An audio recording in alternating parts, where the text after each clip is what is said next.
Welcome to This Is My Architecture New Zealand. I'm Viral from AWS, and joining me today, I have Chris from Vodafone New Zealand. Welcome, Chris. Thanks, Viral, for having me. Chris, why don't we start off by you telling us a little bit about Vodafone New Zealand and your journey to here? Thanks. So early 2020, we started on our migration journey from our existing on-prem legacy contact center solution into AWS. Our existing solution suffered from a number of drawbacks.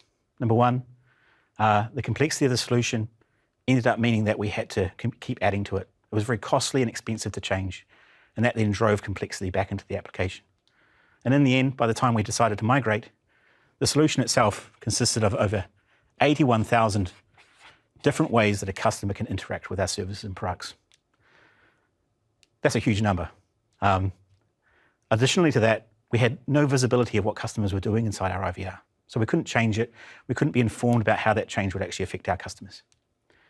Migrating to the cloud, we had to rethink how that could be changed and how we could support that in an AWS landscape. Chris, could you tell us a little bit about the scale? How many agents, how many calls? So that solution, the existing solution, supported over 2,500 agents over 3 different geographic locations, and it handled over 1 million phone calls per month. That is a really large scale and a great opportunity for transformation. 81,000 pathways for a customer. That's some serious complexity. How did Connect help? So Connect obviously was our core to our solution, and us lifting and shifting our existing on-prem solution into Connect wasn't going to give us anything. It was just going to move the complexity into the cloud. So by using Connect and Lex, we're able to simplify the way that customers actually interacted with our IVR and our solution, both for chat and voice. Lex, when we started building our intents and matching in it, only consisted of 200 intents.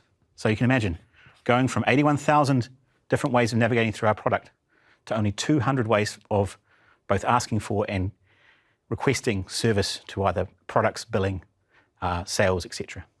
That's a huge change. So immediately we've already simplified the landscape a little bit. Secondly, Connect, we didn't really want to go off and start building contact flows from day one. Just concrete flows, every use case was a flow. We decided to, instead of doing that, move to more of a universal contact flow, which is modular and able to be stitched together through configuration supplied by both Lambda and DynamoDB. That gave us the ability then to externalize a lot of the stitching and mapping out to an external source and drive those contact flows as we need to.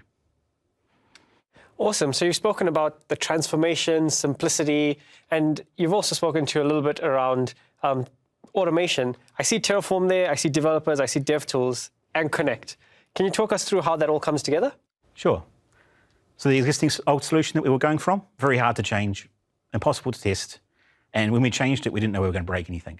We had to radically change that to get comfort at the business, to iterate fast and get that continuous information feedback so we could change things and know that they're not going to break and our customers wouldn't be affected.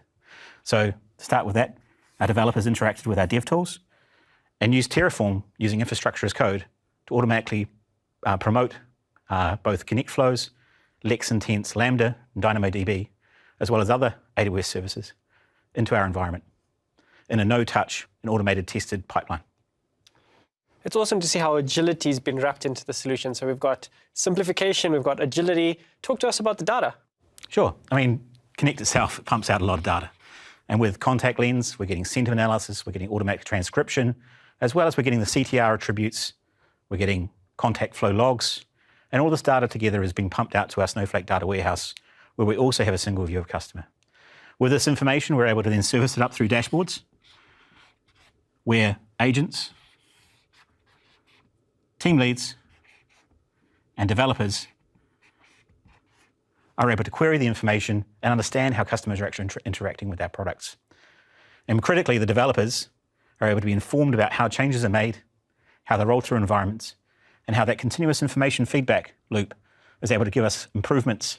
We're able to measure the improvements and test whether they're actually having impact for our customers. Awesome to see how that loop is having an influence. What does the future hold for Vodafone New Zealand?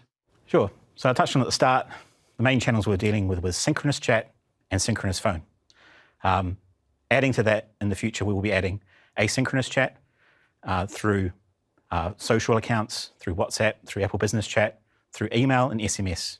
This will enhance our reach and get our product into where the customers are most comfortable dealing with our solution. Chris, thank you for sharing your architecture with us. It's really nice to see how Vodafone New Zealand's taking a customer-first, agent-first, team lead-first, developer-first approach to enhancing the user experience for the product that they've created. Again, thank you for sharing your architecture with us. Thanks, Viral. It's been a pleasure. And thank you for watching This Is My Architecture.